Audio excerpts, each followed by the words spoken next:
Hello everyone, ये MSP knowledge official YouTube channel है जहां पर हम लोग अलग तरीके से पढ़ाई करते हैं कि वो तुम्हारे दिमाग में बैठ जाता है और तुम्हें रटने की याद करने की जरूरत नहीं होती है। अगर मेरी आवाज पहली बार सुन रहे हो तो ये वीडियो देख के पता ही चल जाना है भाई, तो ध्यान से इस वीडियो को देखो। इस वीडियो में हम लोग सीबीएसई का सैंपल पेपर कर रहे हैं। ये भैया सीबीएसई चाचा ने ऑफिशियली निकाला है एंड इससे ज्यादातर चांसेस है इसी टाइप के क्वेश्चन तुम लोग को मेन एग्जाम में भी देखने को मिल जाएंगे। तो ये करना तो मस्ट है, तो आज इसको कंप्लीट कर ही डालते हैं। अपना एग्जाम होता है 3 घंटे का और नंबर मिलते हैं हम लोग को 80। 80 मार्क्स हमारे होते हैं मेन एग्जाम से, 20 मार्क्स तुम्हारे जाते हैं इंटरनल। ये दोनों मिला के बनते हैं 100 मार्क्स और 100% में तुम्हारा ये इवेल्युएट होता है। बेसिकली तुम्हारे इस एग्जाम में एक नंबर 1% के बराबर है। तो समझ रहे हो, यहां पर तुम एक एक नंबर अगर अच्छे से बना लेते हो तो तुम्हें 1-1% अपने मार्क्स में, अपने रिजल्ट में बढ़ोतरी मिलेगी। ठीक है, अपने पास इतने एफ तक सेक्शन है।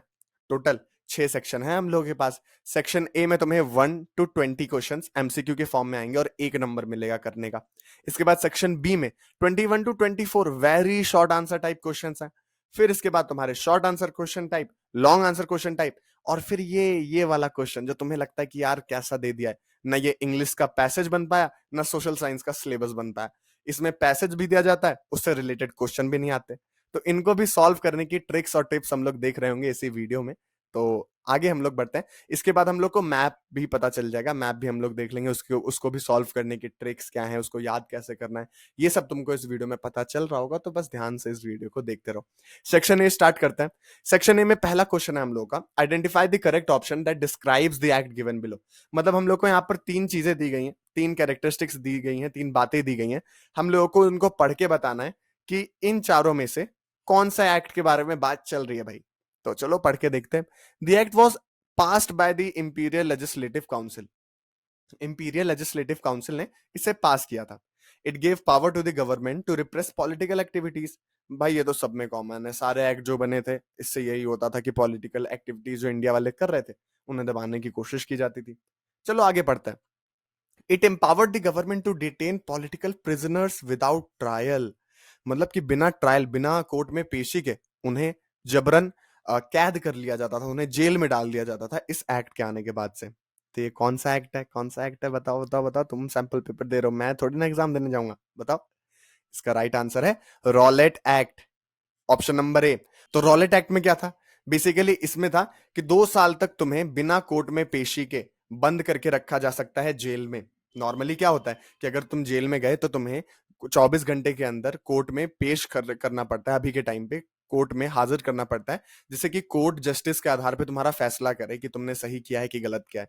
और उस टाइम पे क्या कर दिया गया कि भैया 2 साल तक बिना किसी कारण के तुमको अंदर रखेंगे, मारेंगे, पीटेंगे, तुमसे कुछ उगलवाएंगे, तुमसे कुछ कबूल करवाएंगे, और 2 साल तक तुम गायब कहाँ रहोगे किसी को पता नहीं रहेगा। कोर्ट में भी पेशी नहीं होगी तुम्हारी, और बिना किसी रीजन के तुम्हें पकड़ा जा सकता है। तो इतना खतरनाक था अपना रॉलेट एक्ट। कब आया था? 1919 में। इसी के आने के बाद से रॉलेट सत्याग्रह होता है। फिर हम लोग देखते हैं आगे जलियांवाला बाग हत्याकांड भी हो जाता है। ठीक है, सो अपना ए रॉलेट एक्ट सही आंसर है। आगे इन तीनों को भी देख लेते हैं कि भैया ये है क्या। वर्नैकुलर प्रेस एक्ट क्या होता है? बेसिकली ये एक्ट क्यों लाया गया था? जिससे कि जो जो हमारी प्रेस है, जो हमारी मीडिया है, उसको एक तरीके से रेस्ट्रिक्ट कर दिया जाए सही खबरें पहुंचाने में। उनको एक तरीके से सेंसर कर दिया जाता था। हर न्यूज़पेपर प्रिंट होने से पहले अंग्रेजों के पास जाता था, वो लोग चेक करते थे। अगर कुछ गलत लिखोगे तो तुम्हें मारेंगे, पीटेंगे, तुमको पीट लगाएंगे, और तुम्हारा जो वो न्यूज़ कटिंग है उसको बंद करवा देंगे, तुम्हारे न्यूज़पेपर को बंद करवा देंगे अगर तुम उनकी बातें नहीं मानोगे तो। बेसिकली वर्नैकुलर प्रेस एक्ट से प्रेस की जो आजादी थी उसको छीना गया था। गवर्नमेंट ऑफ इंडिया एक्ट, ये कई चरणों में आया था, लास्ट 1935 में आ गया था, जिससे गवर्नमेंट को कैसे चलाना है और उसके रिगार्डिंग काफी सारे कानून बनते थे। इसमें इसमें डिटेल में आगे चल के बात करेंगे। इनलैंड इमिग्रेशन एक्ट, ये भी इंपॉर्टेंट है, ये भी आ सकता है। ये बेसिकली क्या था कि प्लांटेशन जो वर्कर्स थे उनको उनके घर जाने से भी रोक दिया जाता था। इसमें इसमें कहा गया था कि जो प्लांटेशन वर्कर हैं उनको अपने घर जाने के लिए, प्लांटेशन फील्ड को छोड़ने के लिए अंग्रेजों से परमिशन लेनी पड़ेगी, तब वो जा पाएंगे, ऐसे नहीं जा पाएंगे। तो ये चारों एक्ट हम लोगों ने पढ़ लिए, मुझे लगता है तुम लोग को समझ में आ गया होगा। अब आते हैं हम लोग अपने सेकंड क्वेश्चन पर। Which place in the country has an artificial lake to conserve water that dates to 11th century. 11th century में कौन सा ऐसा लेक बना था जो बहुत ही बड़ा ऑफिशियल लेक था, आर्टिफिशियल लेक था? तो ये था भोपाल में बना था, इसको अपर लेक भी कहा जाता है, भोपाल अपर लेक। एंड ये बहुत बड़ा लेक था और वो 11th सेंचुरी में बना था, सोच रहे हो, इतने पहले। एंड उसके बनने से काफी ज्यादा हेल्प मिली थी आसपास के वहां के शहर को और जितने भी लोग वहां पे रह रहे थे। ठीक है, थर्ड क्वेश्चन पर आते हैं हम लोग। यहाँ पर हम लोग को एक चार्ट दिया गया है, उसमें लिखा हुआ है category, literacy rate of rural people, literacy rate of rural children, फिर परसेंटेज ऑफ रूरल चिल्ड्रन, ये सारी चीज तुम्हें दी गई है। मेल और फीमेल यहाँ पर दिया गया 76%, 54%, प्रॉपर तुम्हें प्रॉपर डाटा दिया गया है। देखते हैं इससे क्वेश्चन क्या पूछा गया है। As per the data given above, who has the least percentage of literacy rate in rural population. Rural population, जो अपना देहाती इलाका है, वहां पर लिटरेसी रेट सबसे ज्यादा कम किसकी है, मेल की है कि फीमेल की है कि चिल्ड्रन की है, अपना ऑप्शन दिया हुआ है। तो यहां पर हम लोगों को दिख रहा है कि literacy rate of rural population, और इसमें सबसे कम हम लोगों को महिलाओं की, फीमेल की दिख रही है। तुम्हारे क्लास में तो टॉपर सारी फीमेल्स ही होंगी, बट यहाँ पर रूरल एरियाज में लिटरेसी रेट 54% विमेंस का है, जो कि बहुत कम है इन कंपैरिजन टू मेन। तो इसका राइट ऑप्शन रहेगा डी, फीमेल। आगे बढ़ते हैं। Which of the following options represent potential measures that can be taken to mitigate the threats posed on the tiger population and biodiversity.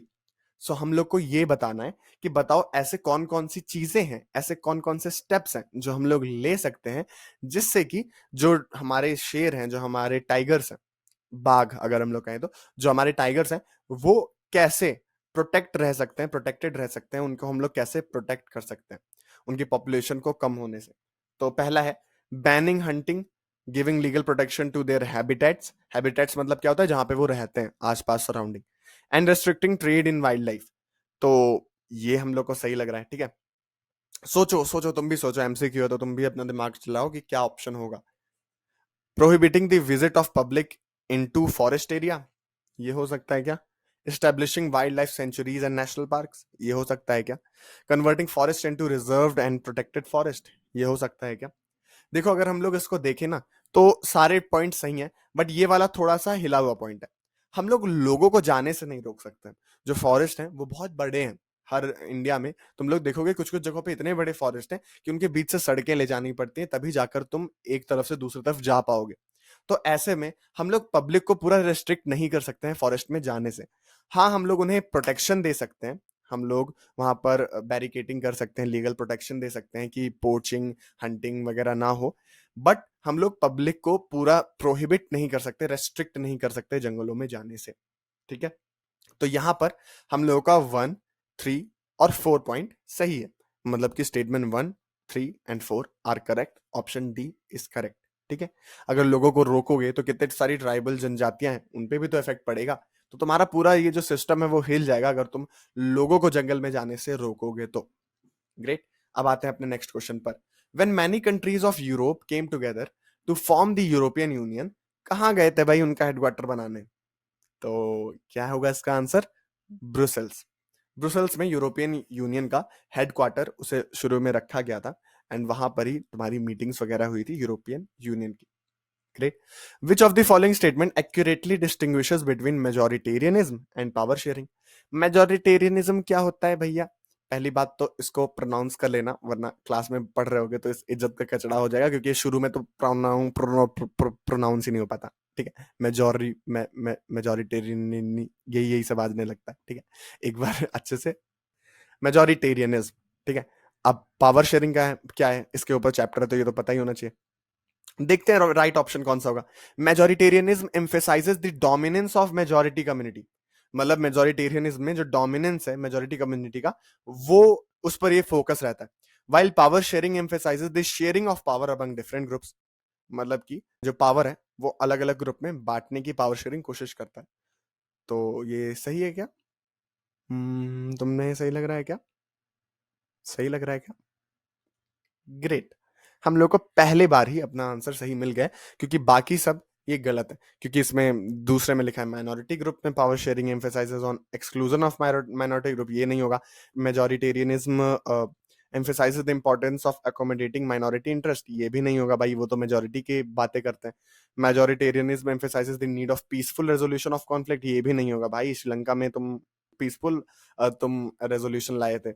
तो यहाँ पर अपना ऑप्शन नंबर 1 सही हो जाएगा, ठीक है। इसका राइट आंसर होगा ऑप्शन नंबर ए। मेजॉरिटेरियनिज्म में जो मेजॉरिटी होती है वो अपना ही मनमानी ढंग से कानून लाने लग जाती है। जैसे हम लोगों ने श्रीलंका में देखा था कि सिन्हाला कम्युनिटी ने अपनी लैंग्वेज को, सिन्हाला लैंग्वेज को ऑफिशियल लैंग्वेज ऑफ श्रीलंका घोषित कर दिया था और तमिल लोगों को पूरा डिक्लाइन कर दिया गया था, ठीक है। अब 7वें क्वेश्चन पे आते हैं कि असर्शन और रीजनिंग का क्वेश्चन है। इसमें काफी कंफ्यूज हो जाते हो किसको कैसे करना है। तो देखो, सबसे पहले असर्शन पढ़ो और रीजन पढ़ो, देखो वो लोग अपने आप में करेक्ट हैं कि नहीं, ठीक है। जैसे democracies are based on political equality, ये सही है। All individual have equal say in electing representative, ये भी सही है, ठीक है। अब असर्शन और रीजन एक दूसरे से कनेक्ट हैं, ये कैसे जानोगे? तो देखो, असर्शन और रीजन को एक सेंटेंस में बोल सकते हो क्या? बीच में अगर बिकॉज लगा दिया जाए तो। बस भाई यही सिंपल ट्रिक है। अगर असर्शन पढ़ के तुम बिकॉज लगा के ये वाली लाइन पढ़ ले रहे हो और वो सही साउंड कर रही है, मतलब कि असर्शन जो तुम्हारा है वो रीजन से मैच कर रहा है, ठीक है। रीजन तुम्हारा करेक्ट एक्सप्लेनेशन है ए का। Democracies are based on political equalities because all individuals have equal say in electing representatives, ये तो सही बैठ रहा है। तो अपना both A and R are correct and R is the correct explanation of A, ये राइट ऑप्शन हो जाएगा हमारा, ठीक है। समझ में आया?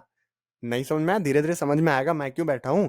हम लोग नए नए वीडियो सीरीज लाएंगे जिसमें तुम्हारे असर्शन और रीजनिंग के इतने सारे क्वेश्चन बनाएंगे कि तुम्हारा सारा जो डाउट है, सारी जो कंफ्यूजन है वो दूर हो जाएगी और एग्जाम में भाई फुल नंबर लेके आओगे तुम। ग्रेट। अब आते हैं क्वेश्चन नंबर 8 पे। Rahul has a sack of cotton but he is in need of wheat and Anush has a sack of wheat and he is in need of cotton. Under this situation, both will be able to exchange their goods. In case of absence of such coincidence of wants, they may not exchange their goods. Which one of the following would be the best option that describes the mutual exchange of goods and eliminate the exchange of goods? हम लोगों को एक राहुल भैया है, एक अनुष भैया है, इनके पास कॉटन की बोरी है, इनको वीट चाहिए, इनके पास वीट है, इनको कॉटन चाहिए। तो इन दोनों ने अपनी अपनी बोरी को एक्सचेंज कर लिया, ठीक है।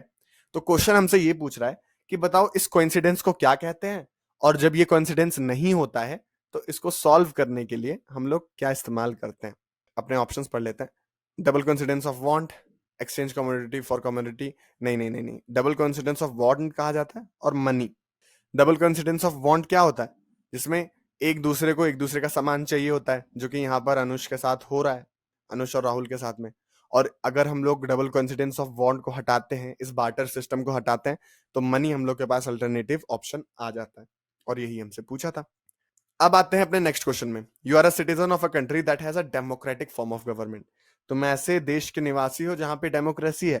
You want to ensure that system of power sharing in your country is effective. तुम चाहते हो कि जो तुम्हारी कंट्री में पावर शेयरिंग हो रहा है वो चलता रहे, वो अच्छे से चले। That no one branch of government has absolute power. तुम चाहते हो कि किसी एक गवर्नमेंट के पास में पूरी पावर ना आ जाए। तो which one of the following measures would best meet this goal? इसमें तुम कौन सा स्टेप लोगे जिससे कि ये जो तुम चाह रहे हो वो कंप्लीट हो जाए?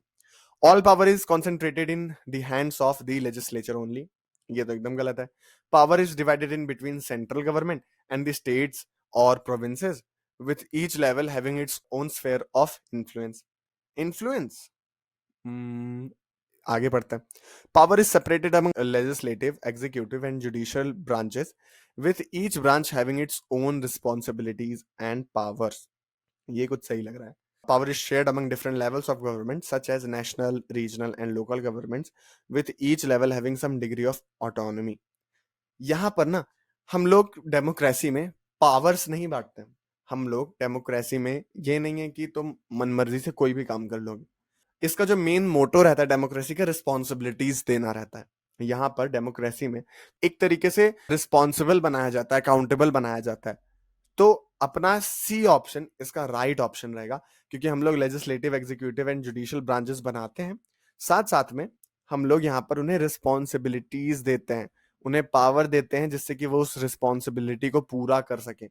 ये नहीं कि वो किसी को इन्फ्लुएंस कर रहे हैं, उनका अपना राज चल रहा है उनके इलाके में, नहीं, वो किसी को इन्फ्लुएंस नहीं करते, किसी के ऊपर राज नहीं करते हैं, वो सिंपली अपना काम करते हैं, ठीक है। सी इसका राइट ऑप्शन रहेगा। अब आते हैं अपने नेक्स्ट क्वेश्चन पर। ये क्या यहाँ पर तुम्हें दिखाया जा रहा है? Frankfurt parliament, Reichstag, Duma, the house of parliament. सोचो सोचो सोचो, क्या है ये? ये है हमारा फ्रैंकफर्ट पार्लियामेंट। फ्रैंकफर्ट पार्लियामेंट की यहाँ पर तुम्हें इमेज देखने को मिल रही है, ठीक है। The following question is visually impaired candidates के लिए भी एक क्वेश्चन है, तो चलो वो भी बना लेते हैं। Which of the following does the symbol crown of oaks leave a stand for? ये हमारा हीरोइज्म दिखाता है। क्राउन ऑफ ओक लीव्स, भाई जर्मेनिया आंटी वो पत्तियों का जो वो जो ताज है उसको पहन के हीरो बनती है, तो वो हीरोइज्म को रिप्रेजेंट करता है। फ्रीडम क्या दिखाता है भाई? फ्रीडम कौन सा सिंबल इस्तेमाल किया गया था फ्रीडम को दिखाने के लिए? वो टूटी हुई जो चेन है तुम्हारी, ब्रोकन चेन्स दिखाती है फ्रीडम को, ठीक है। शोज रेडीनेस टू फाइट, ये क्या दिखाता है? सॉर्ड भाई, तलवार। तलवार बताता है कि हाँ हम लोग लड़ने को तैयार हैं। विलिंगनेस टू मेक पीस, तलवार के ऊपर पत्तियां लगी हैं, मतलब हम लोग पहले वार नहीं करेंगे, हम लोग चाहते हैं ये शांति से बना रहे, शांति से हर जगह रहे, लेकिन अगर तुम हमारे ऊपर छेड़ोगे हमें तो हम छोड़ेंगे नहीं। तो तलवार वो भी रिप्रेजेंट करता है, ठीक है। नेक्स्ट क्वेश्चन पर आते हैं। Evaluate the impacts of opening foreign trade on the global economy and identifying the appropriate statement among the following options. यहाँ पर the choice of goods in the market increase. Products from two countries closely compete against each other despite the distance between their locations. Foreign trade thus results in connecting the markets or integration of markets in different countries. The quality of the product is always good.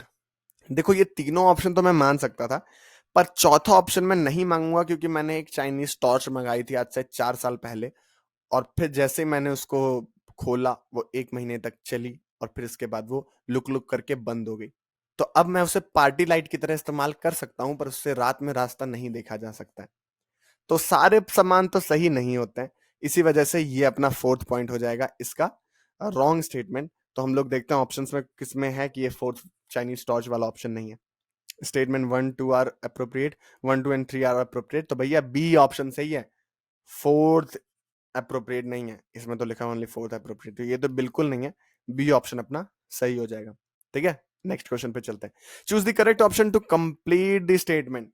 If a government provides its citizens a right and means to examine the process of decision, it is।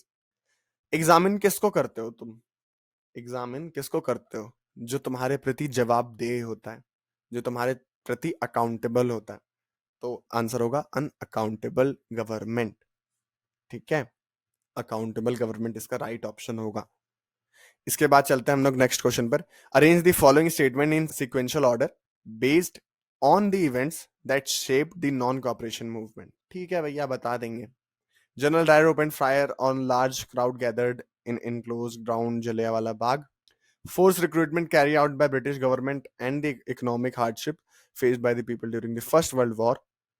इसके बाद the defeat of Ottoman Empire led to the formation of Khilafat Committee. फिर Gandhi ji launch nationwide satyagraha against the Rowlatt act. अब बताओ, इसमें थोड़ा time लो और सोचने की कोशिश करो कि कौन सा इसका राइट आंसर होगा। पहला हमारा होगा फोर्स रिक्रूटमेंट, क्योंकि ये हम लोग को कब समझ में आता है कि ये कब होता है? वर्ल्ड वॉर 1 कब से कब तक चला था? 1914 से 18 के बीच में, यही था ना। तो सबसे पहले तो अपना होता है वर्ल्ड वॉर शुरू। वर्ल्ड वॉर शुरू होता है भाई, और वर्ल्ड वॉर शुरू होने के बाद क्या होता है? जनरल डायर यहाँ पर इनक्लोज ग्राउंड पे जलियांवाला बाग का हत्याकांड करवा देते हैं 1919 में। फिर इसके बाद हम लोग को पता चलता है कि ऑटोमन एम्पायर भी हार गया 1919 के एंड तक, उनमें कोई खिलाफत मूवमेंट शुरू हो जाता है, और धीरे धीरे करके गांधी जी रॉलेट एक्ट के खिलाफ भी सत्याग्रह लॉन्च कर देते हैं, ठीक है।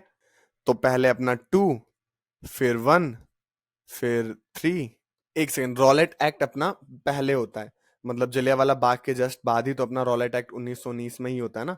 तो ये थर्ड नंबर पे आएगा, मतलब पहले सेकंड हुआ, फिर फर्स्ट हुआ, फिर अपना फोर्थ हुआ, Gandhi ji launch the satyagraha against Rowlatt act, और फिर आखिर में एंड में टर्की के जो रूलर थे खलीफा, उनके खिलाफ यहाँ पर खिलाफत मूवमेंट स्टार्ट होता है, ठीक है। ये अपना एकदम एंड में होगा, थर्ड एकदम एंड में होगा। क्यों? क्योंकि इसी के जस्ट बाद तो अपना नॉन कॉपरेशन खिलाफत मूवमेंट स्टार्ट हुआ था, तो ये एकदम एंड में रहेगा, और ये अपना फर्स्ट में रहेगा। तो देखते हैं कि इसमें एंड में 3 है, 3 एंड में इसमें है, 2 किस में है, 2 फर्स्ट इसमें है, तो ये ऑप्शन सही होगा। 2 1 4 3, तो अपना बी ऑप्शन सही होगा। ग्रेट। तो चलो देखते हैं अपना next question. If there is a disruption by transporters and lorries refuse to transport vegetables, milk et cetera from rural areas to urban areas, food will become scarce in urban areas, whereas farmers will be unable to sell their products. Which one of the following sector will be affected due to this situation stated above? तो देखो, सबसे पहले हमारा scene क्या है कि अगर सभी लोग जो ट्रांसपोर्टेशन वाले लोग हैं वो लोग मिल्क वेजिटेबल्स ना लाएं तो किसका नुकसान होगा? तो प्राइमरी सेक्टर का तो नुकसान हो ही रहा है, क्योंकि ये जो फार्मर्स हैं वो प्राइमरी सेक्टर में आते हैं और उनका सामान बिक नहीं रहा है। एंड साथ साथ में हम लोग को ये भी पता चलता है कि भैया अगर आलू नहीं आएंगे तो लेज वाली चिप्स भी तुमको बनने को नहीं मिलेगी। जो फैक्ट्री है लेज की वो भी बंद हो जाएगी धीरे धीरे करके। क्यों? क्योंकि आलू ही नहीं आ रहे हैं, वो भी नहीं चलेगी। तो इंडस्ट्री को भी नुकसान हो गया। और जो लेस वाली चिप्स को ऑनलाइन बेचते हैं, ब्लिंकिट वगैरह, उनका भी नुकसान होगा, क्योंकि वो भी अपनी सर्विसेज नहीं दे पाएंगे, वो भी डिलीवरी नहीं कर पाएंगे। समझ रहे हो? तो प्राइमरी, सेकेंडरी और टर्शियरी तीनों सेक्टर को नुकसान होगा अगर ये वाली चीज होती है जो लिखा हुआ है। तो ये तुम्हारी अंडरस्टैंडिंग चेक करने के लिए था क्वेश्चन, कि तुम्हें पता है कि नहीं कि प्राइमरी, सेकेंडरी और टर्शियरी तीनों आपस में इंटर रिलेटेड है। किसी एक को भी नुकसान होता है तो बाकी सबको भी इसका इफेक्ट झेलना पड़ता है। ठीक है, अब आते हैं नेक्स्ट क्वेश्चन में। Consider the statement given below and choose the correct option. Western printing techniques and mechanical press were imported in the late 19th century as Western power established their outputs in China. Beijing became the hub of the new print culture, catering to Western style schools. तो यार इसमें पहला statement तो सही है, but दूसरा incorrect है, क्योंकि बीजिंग नहीं बना था हब ऑफ प्रिंट कल्चर का। ठीक है, तो statement 1 is correct, but statement 2 is incorrect. ठीक है, 16 क्वेश्चन पर आते हैं। M gave his friend clues about a type of soil that suits for growing cotton. ठीक है, कॉटन उगाने में मदद करता है। Which of the following clues provided by M would be the most useful in identifying the ideal type of soil? Okay, ठीक है, मतलब कि कॉटन जिस सॉइल में उगाई जाती है उस सॉइल के क्या क्या कैरेक्टरिस्टिक्स होते हैं? It is well known for its capacity to hold moisture. चलो ठीक है। It turns yellow when it is hydrated. नहीं। It is rich in kankar and bhangar. नहीं। It is well drained loamy soil. नहीं। तो ऑप्शन 1 इसका सही होगा। It holds moisture, clue 1। अब इसका आंसर तुम लोगों को कमेंट बॉक्स में देना है कि बताओ कौन से सॉइल की यहां पर बात हो रही है। इसका आंसर ए सही होगा। ग्रेट। अब आते हैं नेक्स्ट क्वेश्चन पे। Choose the right option to fill in the blanks. The emergence of dash is directly connected to the rise of political parties. The emergence of dash क्या है ये? Representative democracy. Representative democracy का मतलब क्या हो गया? जिसमें रिप्रेजेंटेटिव चुने जा रहे हैं। तो वो कैसे चुने जाएंगे? जब कोई पॉलिटिकल पार्टीज का मेंबर खड़ा होगा तभी तो यहां पर ऑप्शन नंबर सी इसका राइट ऑप्शन है। The process of integration between different countries is called. दो कंट्रीज के बीच में इंटीग्रेशन को क्या कहते हैं? ग्लोबलाइजेशन।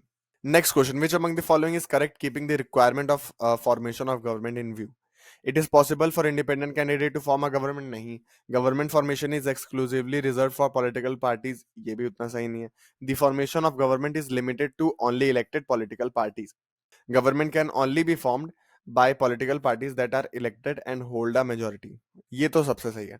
तो ऑप्शन 4 हमारा सबसे सही है, एंड ऑप्शन 4 ही सिर्फ सही है। क्यों?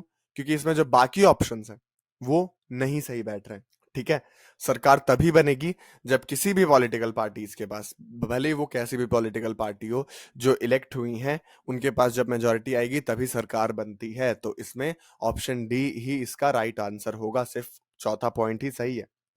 अब आते हैं अपने असर्शन एंड रीजनिंग वाले क्वेश्चन पर। India is a country with a multi party system setup. ठीक है, the multi party system often appears very messy and leads to political instability. भाई दोनों एक तरीके से सही तो हैं, बट अगर हम लोग यहाँ पे बिकॉज लगा दें तो क्या ये अभी भी सही रहेगा? India is a country with a multi party system setup because the multi party system often appear very messy and leads to political instability. नहीं। तो यहाँ पर अपना ए और आर दोनों सही है, बट जो आर है वो करेक्ट एक्सप्लेनेशन नहीं है यहाँ पर ए का। ग्रेट। मुझे लगता है धीरे धीरे तुमको समझ में आ रहा होगा कि असर्शन और रीजनिंग को कैसे करना है। Study the math thoroughly and mention the languages that are dominantly present in Belgium. सो यहाँ पर हम लोगों को बताना है कि लैंग्वेज कौन कौन सी हैं जो बेल्जियम में बोली जाती हैं। सो यहाँ पर लैंग्वेजेस लिखा है तो हम लोगों को दोनों बतानी है। तो यहाँ पर जो फ्रेंच है और जो डच है वो दोनों बोली जाती है, और वलून कहा जाता है जहाँ पे फ्रेंच बोली जाती है, और फ्लेमिश रीजन कहा जाता है जहाँ पर डच बोली जाती है। ठीक है, ग्रेट। तो अब हम लोग को यही पूछा गया था कि बताओ कि जो लैंग्वेज है वो कौन कौन सी बोली जाती है। यहाँ पर उन्होंने आंसर में ही दे दिया भाई, वाह क्या क्या सैंपल पेपर बनाया। इसके बाद विजुअली इम्पेयर्ड कैंडिडेट्स के लिए यही क्वेश्चन है कि बताओ कौन सी जो लैंग्वेज है वो बोली जाती है बेल्जियम में सबसे ज्यादा। तो फ्रेंच और डच बोली जाती है। अब तुम लोग के लिए एक होमवर्क टाइप का है ना, करोगे होमवर्क जैसा है। ये बताओ कि फ्रेंच कितने परसेंट लोग बोलते थे और डच कितने परसेंट लोग बोलते थे। ठीक है, डच कितने परसेंट लोग बोलते थे और फ्रेंच कितने परसेंट लोग बोलते थे, वो ना कमेंट सेक्शन में लिख दो। अगर पुराना वाला तुमने कमेंट किया था तो very good, thank you so much for commenting. इससे मुझे पता चल रहा है कि तुमने मेहनत से वीडियो देख रहे हो, तुम एक्टिवली वीडियो देख रहे हो, सुन रहे हो जो मैं बोल रहा हूँ। अगर अब तक नहीं किया है तो इस वाले क्वेश्चन पे तो जरूर कमेंट करो। अपने दिमाग से सोचना, देख के नहीं, कॉपी में तुरंत अभी मत देखने लग जाओ। पहले देखोगे कौन कौन से कितने परसेंट लोग थे जो बोलते थे। एंड रिवीजन के लिए यार ये भी बता दो कि ब्रसेल्स में कितने परसेंट लोग थे जो बोलते थे। तो बेल्जियम बेल्जियम में कितने परसेंट डच स्पीकर थे, कितने परसेंट फ्रेंच स्पीकर थे, और हमारा ब्रसेल्स में कितने परसेंट डच थे, कितने परसेंट फ्रेंच थे। ये एक बार कमेंट में लिख दो। थोड़ा 10 सेकंड 15 सेकंड लगेगा, बट लिख दोगे तो एग्जाम भर तक तुम्हें ये याद रहेगा। अगर याद नहीं है तो आंसर कॉपी उठाओ और देखो, सर्च करो और फिर लिखो। इससे तुम्हें जाहिर सी बात है कि तुम वो कभी नहीं भूलने वाले हो अगर तुम इसको लिखते हो। ठीक है, ग्रेट। ये कर लो, पॉज करो वीडियो और फिर कमेंट करने के बाद स्टार्ट करो। Great, thank you so much for commenting. अब हम लोग आगे चलते हैं, तुम एक अच्छे स्टूडेंट हो। अच्छा, तुमने पॉज नहीं किया था, राम कहानी सुन रहे हो, पॉज करो। ग्रेट, अब आगे बढ़ते हैं। The most powerful weapon of the Spanish conqueror was not a conventional military weapon at all. Justify the above statement by giving two reasons. देखो यार, जो स्पेनिश कॉन्करर्स थे, तुम्हें पता है ना उन्होंने कितनी गलत मीन्स का इस्तेमाल किया था जीतने के लिए। वो लोग अमेरिकन जगह पे जाते थे, कॉन्टिनेंट पे जाते थे, और वहां पर कोई ना कोई बीमारी छोड़ देते थे। स्मॉल पॉक्स हो गया, ऐसी कई सारी बीमारियां वहां पर वो लोग छोड़ देते थे, जिससे कि जो अमेरिकन हैं वो बीमार हो जाएं, वो कुछ लोग मर जाएं, बाकी लोग डर जाएं, और फिर उनको वो लोग स्लेव बना लें, उनसे फ्री में काम करवा लें, उनको प्रताड़ित करें। ये सब करने के लिए स्पेनिश कॉन्करर कई सारी नई नई बीमारियां वहां पर अमेरिका में छोड़ देते थे। अब ये जो अमेरिकन थे ना, नेटिव अमेरिकन, वो लोग तो थे बेचारे दुनिया से अलग। तो उनके पास कोई इम्यूनिटी थी नहीं। जैसे कोरोना वायरस जब तुरंत आया, इतने सारे लोग उसके चपेट में आ गए। क्यों? क्योंकि वो एक नया वायरस था जो किसी ने देखा नहीं था। अब धीरे धीरे करके तुमको दिख रहा है क्या कहीं कोरोना के केसेस जो बढ़ते जा रहे हैं? दवाई तो अभी भी नहीं बनी है। तो आखिर कैसे कोरोना खत्म हो गया? उसका यही आंसर है, क्योंकि हर्ड इम्यूनिटी डेवलप हो चुकी है। अब लोग इसके प्रति इम्यून हो चुके हैं। हमारी बॉडी रिएक्टिव हो चुकी है कोरोना वायरस के प्रति। वो अलग बात है, कुछ कुछ वेरिएंट्स भी आ जाते हैं, but this is the main reason. हम लोग को पता चल चुका है कि ये एक वायरस है और हमारी बॉडी उसके उसके रिस्पॉन्स के लिए रेडी है। बट वहां पर जो अमेरिकन थे, जो बेचारे अलग थे दूर देश दुनिया से, उनके लिए ये जो वायरसेस ये लोग लेके जाते थे वो एकदम नए रहते थे। इसी वजह से स्पेनिश लोग बिना लड़े ही कॉन्कर कर लेते थे अपनी जगहें अमेरिकन को। तो कन्वेंशनल मिलिट्री वेपन्स क्या क्या है? यही हो गया ना, गन्स हो गए, स्वॉर्ड्स हो गए, यही सब है जो पुराने मिलिट्री वेपन्स होते हैं। बट नया मिलिट्री वेपन इन्होंने यूज किया था जो कि थी नई नई बीमारियां। चलो अब देख लेते हैं इसके आंसर को proper. The Spanish conqueror most powerful weapon was not a conventional military weapon, but uses of germs like smallpox, जो इधर उधर वो लोग फैला देते थे यूरोपियन से। इसके बाद Americans original inhabitants had no immunity against these diseases that come from Europe. This disease erased the whole community, leading to conquest. This biological warfare in the mid 16th century made it easy for Spanish to overpower the Americans. सो इसी के साथ अपना ये वाला answer भी हो जाता है। मुझे लगता है तुम लोग को समझ में आया होगा। बी में आते हैं। Traders and travellers introduce new crops to land they travelled. Substantiate this settlement with illustration. Substantiate मतलब क्या होता है? प्रूव करो इसे कि ये सही है। जाहिर सी बात है सही है, क्योंकि आलू पोटैटो ये सब इंडिया में थोड़ी ना था, ये तो यूरोप से आए हैं। ऐसे ही कई सारी चीजें जो पहले दुनिया में नहीं होती थी, एक पर्टिकुलर रीजन में नहीं होती थी, वो एक दूसरे से कॉन्कर करने से, एक दूसरे के यहाँ जाने से, ग्लोबलाइजेशन से पॉसिबल हो पाई है। अब देख लेते हैं इसका आंसर कैसे तुम लोग फॉर्म करोगे, कि जैसे नूडल्स का ट्रांसपोर्ट हुआ, स्पेगेटी बना, ऐसे करके पास्ता जो 5th सेंचुरी में आया वो इटली पहुंचा और वहां का बन गया। साथ साथ में पोटैटो, सोयाबीन, ग्राउंड नट्स, मेज, टोमेटो, चिली, स्वीट पोटैटोज, ये सब भी बाहर बाहर से आई 5th सेंचुरी पहले। ठीक है, ओरिजिनली ये अमेरिका में फाउंड हुए थे, फिर क्रिस्टोफर कोलंबस ने अमेरिका की खोज की, एंड फिर वहां से ये सारी चीजें एशिया और यूरोप में आई। ठीक है, इंडिया में लाने का काम यूरोपियंस ने किया। अब आते हैं नेक्स्ट क्वेश्चन पर। Mister Palani is from Tamil Nadu, wishes to cultivate either tea या फिर wheat, which one of the crop out of the two can he cultivate in his state, substantiate your answer with any two reasons. तो तमिलनाडु में कौन सा crop ज्यादा grow करेगा, T या फिर वीट? तो इसका राइट आंसर तो तुमको पता ही है ना, टी। क्योंकि टी ट्रॉपिकल और सब ट्रॉपिकल क्लाइमेट में सबसे ज्यादा अच्छे से ग्रो करता है। इसमें लेटेराइट सॉइल की जरूरत पड़ती है, जो कि ह्यूमस और ऑर्गेनिक मैटर से भरा हुआ रहता है।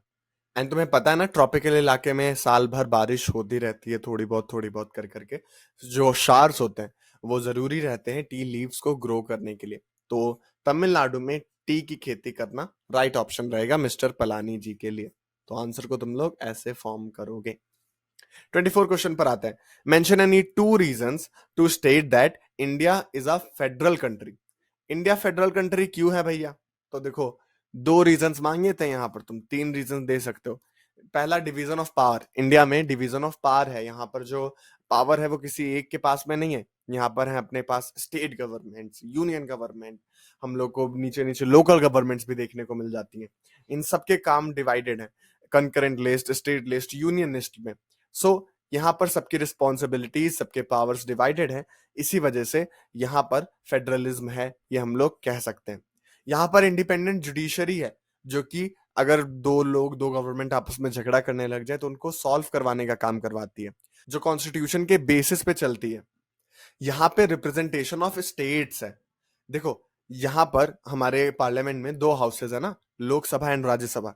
लोकसभा के तो इलेक्शंस होते हैं, लोग डायरेक्टली अपने जो पीएम है उनको चूज करते हैं, उनको वोट देते हैं, अपने एमपीज को, मेंबर ऑफ द पार्लियामेंट्स को वोट देते हैं। बट एक राज्यसभा भी है जिसमें वोटिंग नहीं होती है, जिसमें जो इलेक्टेड मेंबर्स होते हैं, एमएलए, एमपीज, ये लोग वोट करते हैं। और वो बेसिकली स्टेट्स को रिप्रेजेंट करता है, क्योंकि हर एमएलए अपने अपने स्टेट के लोगों की बातें उठाता है और उनको वोट देने से वो लोग मेंबर ऑफ द पार्लियामेंट बन जाते हैं। और हर लॉ पास होने से पहले लोकसभा और राज्यसभा दोनों से पास होना जरूरी है। इसी वजह से हम लोग कह सकते हैं कि इंडिया एक फेडरल कंट्री है। ठीक है, ये 3 पॉइंट है, और भी 2-4 पॉइंट तुम लोग को दिमाग में आ रहे हो तो उसको भी एक बार सोच लो कि कौन कौन से पॉइंट है। एग्जाम में अगर ये क्वेश्चन आ जाता है तो कोई भी पॉइंट उठा के लिख देना। ठीक है, अब आते हैं हम लोग अपने सेक्शन सी पर, जो कि है शॉर्ट आंसर बेस्ड क्वेश्चंस। अपना 25th नंबर क्वेश्चन है, provide evidence to support the claim that print culture had a significant impact on the social lives of women in India. Print culture से हमारे India के women's पे कौन सा effect पड़ा, वो हम लोगों को बताना है। तो देखो, इन जनरल सेंस में अपने दिमाग में बैठाओ कि पहले के टाइम पर विमेन्स को स्कूल वगैरह जाने से रोका जाता था, पर अब क्योंकि अब चीजें छपने लग गई थी, क्योंकि अब बुक्स आने लग गई थी, क्योंकि अब नॉवेल्स आने लग गई थी, तो विमेन्स के पास भी एक्सेस हो गया था पढ़ने का। विमेन्स को भी अलग अलग पर्सपेक्टिव पता चल रहे थे, पढ़ने के साथ साथ में वो अब अपने आप को एक्सप्रेस भी कर पा रही थी। सो ये एक बहुत बड़ा सिग्निफिकेंट इम्पैक्ट था विमेन्स की सोशल लाइफ पर। The rise of print culture in India during 19th century played a crucial role in awakening the social life of women. The printing press allowed women to access information, knowledge, ideas that were previously inaccessible to them, क्योंकि घर से बाहर निकलने नहीं दिया जाता था, school जाने नहीं दिया जाता था। Women magazines, newspapers, book provided a lot platform for women to express their views, ideas, and opinions on various social issues such as education, gender equality, women rights, and social reform. Liberal household and fathers began educating their women folk at home and then send them to school. सो जब print culture develop हुआ तो धीरे धीरे mains को भी लगने लगा, जो फादर्स थे, जो अपनी बेटियों के लिए अच्छा फ्यूचर चाहते थे, वो भी चाहते थे कि उनकी जो बेटियां हैं वो पढ़ें एंड इंफॉर्मेशन गैदर कर पाए। इसी वजह से विमेन्स को स्कूल भेजना भी स्टार्ट हो गया था उस टाइम पे लिबरल हाउस होल्ड के द्वारा, sorry liberal husband and fathers के द्वारा। ठीक है। इन ईस्ट बंगाल, रस सुंदरी देवी, a young married girl in a very orthodox household, learned to read in the secrecy of her kitchen and wrote her autobiography Amar Jeevan 1876. It was the first full-length autobiography published in the Bengali language. तो रस सुंदरी देवी ने क्या किया, वो married women थी, उन्होंने चुप चुप कर पढ़ना सीखा और उन्होंने अपनी ऑटोबायोग्राफी लिख दी अमर जीवन 1876 में। तो ये कई बार एमसीक्यू क्वेश्चंस में भी आ जाता है कि बताओ अमर जीवन किसने लिखी है, तो उसका आंसर होगा रस सुंदरी देवी। Bengali women like Kailash Bashani Devi wrote books highlighting the experience of women, about how women were imprisoned at home, kept in ignorance, forced to do hard domestic labor, and treated unjustly by their families. तो यहाँ पर कैलाश बासनी देवी ने books लिखी जिनमें वो बताती थी women's की क्या क्या दिक्कतें हैं सोसाइटी में, वो सब एक्सप्रेस करती थी। महाराष्ट्र में ताराबाई शिंदे ने और पंडिता रमाबाई ने रोट बुक लिखी अपर कास्ट हिंदू विमेन्स की दिक्कतों के ऊपर, कि उन्हें कौन कौन सी दिक्कतों का सामना करना पड़ता है, स्पेशली विडोज, विधवा लोगों के ऊपर उनको कौन कौन सी दिक्कतें झेलनी पड़ती हैं, क्या क्या उनके साथ होता है। ये सारी चीजों को उन्होंने अपनी बुक्स में लिखना शुरू किया, जो पहले नहीं लिखे जा रहे थे, क्योंकि अब विमेन्स भी लिखना स्टार्ट कर रही थी। A woman in Tamil novel expressed what reading meant to a women who were confined by social regulations. For various reasons, my world is small, more than half of my life's happiness has come from books. So उन्होंने इन सब lines का इस्तेमाल किया और कहा, बताया कि आखिर कैसे विमेन्स की लाइफ में इफेक्ट पड़ा बुक्स के आ जाने से, क्योंकि पहले उनके लाइफ में नॉलेज इन्फॉर्मेशन नहीं आती थी, बट क्योंकि अब बुक्स आने लग गई तो उन्हें नॉलेज भी आने लग गया, इन्फॉर्मेशन भी आने लग गई और उन्हें पर्सपेक्टिव्स भी पता चलने लग गए वर्ल्ड के, इंटरनेशनल वर्ल्ड के और सोसाइटी के। सो यही सारी चीजें थी जो प्रिंट कल्चर के आने के बाद डेवलप हुई और इनसे जो विमेन्स थी उनके पास सोशल कॉन्शियसनेस आ गई, उनको पता चलने लग गया कि सोसाइटी कैसे चलती है। सो ये काफी बड़ा इम्पैक्ट डालता है। इनमें में से 2-3 पॉइंट आराम से लिख सकते हो तुम, यहाँ पर 2-3 पॉइंट तो कम से कम लिखना ही, एंड मैं कहूंगा आंसर्स को पॉइंट में लिखना ज्यादा बेटर होता है, तो प्लीज 3 नंबर के क्वेश्चन में 4 पॉइंट लिखने की कोशिश किया करो एंड 5वां एग्जाम्पल दो। ठीक है। पॉइंट्स छोटे छोटे रखना, ज्यादा अंग्रेजी का चमत्कार दिखा के ये नहीं कि भाई आप कहानी ही तुम डाले जा रहे हो, फालतू के वर्ड्स इज दा दैट कर करके तुम लंबे लंबे लाइंस छोड़ छोड़ के तुम अपना पन्ना भर रहे हो। ऐसा मत करना, सीबीएसई वाले बोर्ड के टीचर तुम्हारे से ज्यादा स्मार्ट रहेंगे, तो वो जितने दूर दूर तुम नंबर अपना वर्ड्स लिखोगे उतना दूर दूर वो तुमको छोड़ छोड़ के नंबर भी देंगे। तो प्रिसाइज लिखने की कोशिश करना, अभी समय है अगर पढ़ने का तो इस चैनल पर तुम लोगों को, जैसा भी ये सैंपल पेपर हम लोग कर रहे हैं ना, 10-10 मिनट में एक एक सिविक्स का चैप्टर और आधे घंटे में तुम्हारा पूरा नेशनलिज्म इन यूरोप इंडिया ये सब कवर हो रखा है, वो भी वन शॉट में। तो वो जाकर पढ़ो, वो देखोगे तो तुम्हारा रिवीजन अच्छे से हो जाएगा और तुमको पता चल जाएगा भाई चैप्टर में है क्या, एंड अच्छे नंबर स्कोर करोगे गारंटी। अगर 100 नहीं तो 95-98 जरूर स्कोर कर लोगे, इस बात की तो गारंटी है। जाओ इस चैनल को चेकआउट करो, सब्सक्राइब कर लो, अपने दोस्त लोगों को शेयर कर लो। तुम लोग के कमेंट आते हैं कि भैया बहुत अंडररेटेड चैनल है, तो अंडररेटेड तुम ही लोगों ने रखा है, शेयर करोगे तभी तो लोगों को पता चलेगा कि यहाँ पर ऐसी भी पढ़ाई हो रही है। ठीक है, अब नेक्स्ट क्वेश्चन पर चलते हैं। A worker in urban area who was working in small factory was not paid well, he was forced to work extra hour, but poor working condition में उसके पास कोई जॉब सिक्योरिटी नहीं थी और उसने अपनी जॉब भी छोड़ दी, उसको छोड़ना पड़ गया कुछ समय पहले। अब वो एक पुश कार्ट से, एक ठेले से इलेक्ट्रिकल आइटम्स बेचता है। इसमें हम लोगों को बताना है कि गवर्नमेंट आखिर कौन कौन से नियम, कौन कौन सी चीजें रोल प्ले करती हैं जिससे कि ऐसे वर्कर्स को फायदा होता है, ऐसे वर्कर्स को, अनऑर्गेनाइज सेक्टर के वर्कर को सुरक्षा मिलती है, प्रोटेक्शन मिलती है। तो देखो यार, जो गवर्नमेंट होती है ना, वो कई एक्ट्स, लॉज बना के रखती है, जैसे minimum wages act, payment gratuity act, shops and establishment act. इनमें में से एक दो याद रख लो, जैसे फैक्ट्रीज एक्ट होता है, मिनिमम वेजेस एक्ट होता है। ठीक है। तो बेसिकली तुम्हें एक अच्छा एनवायरनमेंट मिले काम करने का, इसकी श्योरिटी गवर्नमेंट ऐसे लेती है कि वो रूल्स बना के रखे हैं उसने कि कम से कम अगर तुमसे 8 घंटे का काम करवाया जा रहा है तो कम से कम इतनी पेमेंट तुम्हें देनी पड़ेगी। ऐसे करके यहाँ पर तुम्हारा काम चलता है। The government can provide loans to help unemployed educated youth to start their own business. यहाँ पर जो गवर्नमेंट है ना, वो लोन प्रोवाइड करवाती है अनएम्प्लॉयड लोगों को, जिससे कि वो खुद से अपना बिजनेस स्टार्ट कर पाए। The workers are suppose to get medical benefits. Medical benefits उन्हें मिले, इसके लिए गवर्नमेंट कहती है, ये एडवाइजरी जारी करती है सभी ऑर्गेनाइज सेक्टर की कंपनियों को कि तुम्हें यहाँ पर मेडिकल फैसिलिटीज देनी है, अंडर द लॉ रहकर काम करना है। फैक्ट्री मैनेजर को ये इंश्योर करना पड़ता है कि फैक्ट्री में पानी, स्वच्छ पीने लायक पानी है कि नहीं, सेफ वर्किंग कंडीशन है कि नहीं। सो ये सब काम गवर्नमेंट करती है अनऑर्गेनाइज सेक्टर के लोगों को थोड़ी राहत पहुंचाने के लिए, उनको प्रोटेक्ट करने के लिए। और अगर उनके साथ कुछ गलत होता है, अगर उनके साथ कोई फ्रॉड होता है, कोई भेदभाव होता है, तो लीगल हेल्प लेने के लिए भी उन्हें सपोर्ट किया जाता है, गवर्नमेंट खड़ी रहती है उनके साथ। तो यहाँ पर एक और ये भी पॉइंट हो जाएगा कि गवर्नमेंट लीगल सपोर्ट भी प्रोवाइड करती है अगर किसी वर्कर के साथ गलत हो रहा है तो। Mr. Pavan, a village head, wanted to create more job opportunities to increase the income of the people of his village. Under Manrega Act, suggest any three activities so that Mr. Pavan could initiate in his village. तो अब तुम्हें बताना है कि जो सरपंच जी हैं mister पवन, वो क्या कर सकते हैं जिससे कि वहां पे उनके जो लोग हैं वो एम्प्लॉयड रहें। तो देखो, मनरेगा मतलब क्या होता है? 100 डेज की गारंटीड एम्प्लॉयमेंट।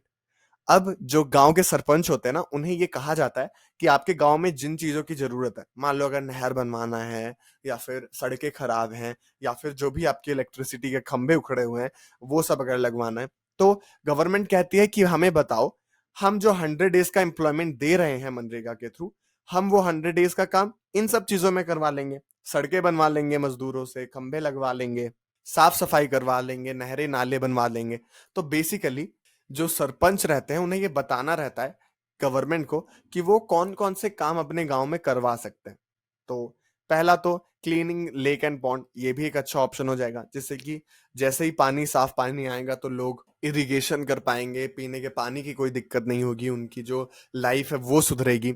अगर पानी का एक अच्छा सोर्स रहेगा लेक और पॉन्ड के थ्रू, तो इरिगेशन हो पाएगा, जिससे एग्रीकल्चर अच्छे से होगा, जिससे कि लोग एम्प्लॉयड रहेंगे, लोगों को अच्छे से फसल मिलेगी, वो बेच के वो लोग पैसा कमा पाएंगे। साथ साथ में ये जो क्लीनिंग है वो करने के दौरान तुम्हें क्या होगा, तुम्हें एम्प्लॉयमेंट मिलेगी। अब कुछ लोग होंगे ना जो यहाँ पर क्लीन करेंगे पॉन्ड्स वगैरह को, तो उनको भी एम्प्लॉयमेंट मिलेगी और मनरेगा के एक्ट के थ्रू वो भी काम हो जाएगा। विलेज रोड कंस्ट्रक्शन, अगर रोड खराब है तो वो कर सकते हैं, रोड अच्छी रहेगी तो ट्रांसपोर्टेशन होगा, गांव के लोग शहरों में जाकर बिजनेस कर पाएंगे, चीजें ट्रांसफर कर पाएंगे, फसलें पहुंचा पाएंगे, दूध डेयरी पहुंचा पाएंगे। ठीक है।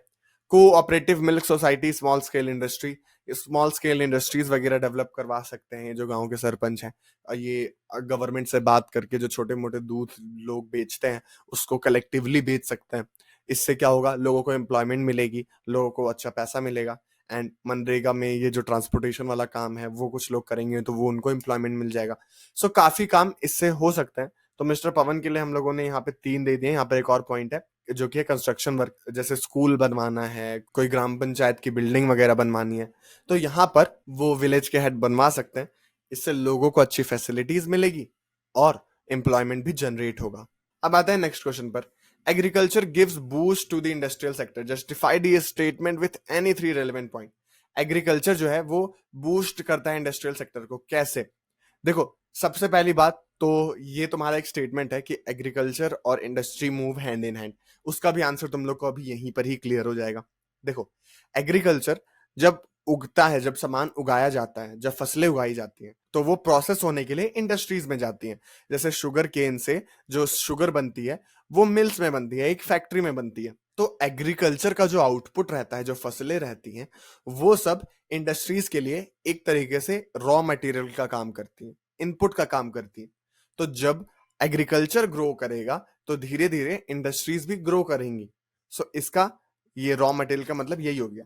मार्केट एक्सपेंशन, अब देखो, एग्रीकल्चर के लिए ना कई सामान चाहिए होते हैं, ट्रेडिशनल इक्विपमेंट से लेकर मॉडर्न इक्विपमेंट, जैसे ट्रैक्टर, कंबाइन, बड़े बड़े इक्विपमेंट तक जरूरत पड़ती है। तो ये सारे सामान बनते कहाँ पर हैं? इंडस्ट्रीज में ही तो।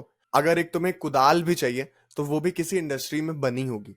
वाटर पंप्स, ट्रैक्टर, पाइलर्स, ये सारी चीजें तुम्हारी इंडस्ट्रीज में बनती है।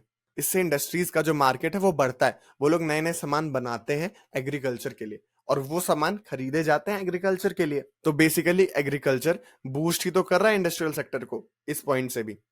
एम्प्लॉयमेंट जनरेशन, अब देखो अगर एग्रीकल्चर सेक्टर अपना अच्छे से चल रहा है, प्राइमरी सेक्टर अच्छे से बढ़ रहा है, तो जो प्राइमरी सेक्टर के लोग हैं, जो कि सबसे ज्यादा लोग हैं, जो प्राइमरी सेकेंडरी और टर्शरी सेक्टर में सबसे ज्यादा लोग मेहनत मजदूरी लोग कहां पर करते हैं, सबसे ज्यादा क्वांटिटी लोगों की कहां पर है, प्राइमरी सेक्टर में ना। तो जब प्राइमरी सेक्टर के लोग ग्रो करेंगे और एग्रीकल्चर में आगे बढ़ेंगे, तो धीरे धीरे उनके पास पैसा आएगा। पैसा आएगा तो वो अलग अलग इक्विपमेंट्स भी तो खरीदेंगे। जैसे अभी तुम लोग को पता चल रहा होगा कि हर इंसान के पास, हर फार्मर के पास धीरे धीरे स्मार्टफोन्स वगैरह आ रहे हैं। वो सब कौन बनाता है? फोन, नए नए इक्विपमेंट्स, कपड़े, शूज, ये सब कहाँ बनती है? इंडस्ट्रीज में ही तो बनती है। तो अगर एग्रीकल्चर ग्रो करेगा, एग्रीकल्चर के लोग ग्रो करेंगे, तो एम्प्लॉयमेंट भी तो जनरेट होगा। वो सब सामान जो इंडस्ट्रीज में बनते हैं उन्हें बनाने के लिए लोग और आएंगे, एम्प्लॉयमेंट जनरेट होगा, एंड इंडस्ट्रीज भी ग्रो करेगी और एग्रीकल्चर भी ग्रो करेगा। ठीक है, अब समझ में आया कि इंडस्ट्रीज और agriculture moves hand in hand क्यों कहा जाता है? क्योंकि एक दूसरे की जरूरत है। जो पेस्टिसाइड, इंसेक्टिसाइड जो इक्विपमेंट्स बनते हैं वो इंडस्ट्रीज में बनते हैं और वो एग्रीकल्चर में यूज होते हैं। और एग्रीकल्चर में जो पोटैटो बनता है, जिससे फिर इंडस्ट्री चिप्स बनाती है, वो एग्रीकल्चर बनाती है। तो बेसिकली एक दूसरे की नीड को पूरा करते हैं अपने ये दोनों सेक्टर्स। अब आते हैं नेक्स्ट क्वेश्चन पर। The Indian constitution provide 3 list to distribute the legislative power. State any 2 subjects that are included in the union list, in which list the subject education is included and why? तो देखो वो 3 list क्या है अपनी? Union list, state list और concurrent list. ठीक है, सबसे पहले तुमको ये लिखना है जिससे तुम्हारा आंसर फुलफिल लगे। तो the Indian constitution has a 3-fold distribution of legislative power which contains 3 list: union list, state list और कंकरेंट लिस्ट। और the subjects that are included in the union list में जो जो चीजें हैं उसके ऊपर काम करने की जिम्मेदारी यूनियन गवर्नमेंट की रहती है। अब हम लोगों को 2 बताने थे सब्जेक्ट्स, हम लोग कई बता सकते हैं, जैसे कि defence of the country, foreign affairs and relation, banking, currency, coinage, railways and air transport, post telegraphs, census and statistics. ये सब यूनियन गवर्नमेंट के काम हो गए। कॉपीराइट्स देना, पेटेंट, ट्रेडमार्क्स असाइन करना, ये सब यूनियन गवर्नमेंट के काम हो गए। एजुकेशन ना अपना कंकरेंट लिस्ट में आता है। मतलब सीबीएसई बोर्ड का अगर तुम एग्जाम देने जा रहे हो तो वो यूनियन गवर्नमेंट के अंदर आता है। बट तुम अपने स्टेट के स्टेट बोर्ड से भी पढ़कर क्लास 10th पास कर सकते हो, उनका एग्जाम दे सकते हो अलग से। तो गवर्नमेंट, यूनियन गवर्नमेंट भी अपने स्कूल चला रही है, स्टेट गवर्नमेंट भी अपने स्कूल चला रही है। ऐसा क्यों? क्योंकि एजुकेशन एक ऐसा टॉपिक है जिसमें ज्यादा से ज्यादा लोग अगर कंट्रीब्यूट करें, ज्यादा से ज्यादा गवर्नमेंट अगर इस पे काम करे तो वो बेटर है। सो यूनियन गवर्नमेंट और स्टेट गवर्नमेंट दोनों के अंडर में आता है एजुकेशन। कंकरेंट लिस्ट क्या होती है? ऐसी लिस्ट होती है जिसमें स्टेट गवर्नमेंट और यूनियन गवर्नमेंट दोनों को काम करना रहता है अपना अपना। ठीक है, दोनों लोग उस पर काम कर सकते हैं। हाय, इसके बाद के वीडियो में ग्लिच आ गया एंड बाकी पोर्शन रिकॉर्ड नहीं हो पाया। इसी वजह से कंपनसेट करने के लिए जो तुम्हारे मैप वाला इंपॉर्टेंट क्वेश्चन छूटा है, उसी के लिए एक प्रॉपर वीडियो बनाया जिसमें सारा मैप जो तुम्हारा सिलेबस है इस साल का, उसका पूरा प्रॉपर अच्छे से मैप हम लोगों ने कंप्लीट किया है with explanation, with important topics, सब कुछ अच्छे से कंप्लीट है। ठीक है, सैम्पल पेपर में करोगे तो उसमें सिर्फ एक क्वेश्चन क्लियर होगा, वो वाला वीडियो देख लोगे तो पूरा तुम्हारा जो मैप है, पूरे सिलेबस का मैप हो जाएगा कंप्लीट। उस वीडियो को देख लोगे तो मैप के सारे क्वेश्चन बन जाएंगे, ये गारंटी है। ठीक है, कमेंट सेक्शन में मैं गारंटी लिख दूंगा। ठीक है, ग्रेट। तो एंड स्क्रीन में तुम्हारे आ रहा होगा, या फिर चैनल को चेकआउट कर लो, उसमें तुम लोग को दिख जाएगा, या फिर मैं कमेंट में डाल दूंगा, पिन कमेंट में चलो डाल दूंगा, तुम्हारे लिए इतनी मेहनत कर लूंगा। साथ साथ में सब्सक्राइब कर लो। इंग्लिश के वीडियोस जो तुम्हारे क्लास 11th के हैं वो सब एकदम धमाकेदार आएंगे। कंप्यूटर साइंस के एग्जाम के वीडियो आने वाले हैं, तो जो तुमको कहीं यूट्यूब पे नहीं मिलता है वो इस चैनल पर मिलेगा। तो सब्सक्राइब कर लो और जुड़ जाओ इस टीम के साथ। भाई अभी नहीं करोगे सब्सक्राइब तो क्या 12 पास करने के बाद करोगे क्या? मिलते हैं नेक्स्ट वीडियो में।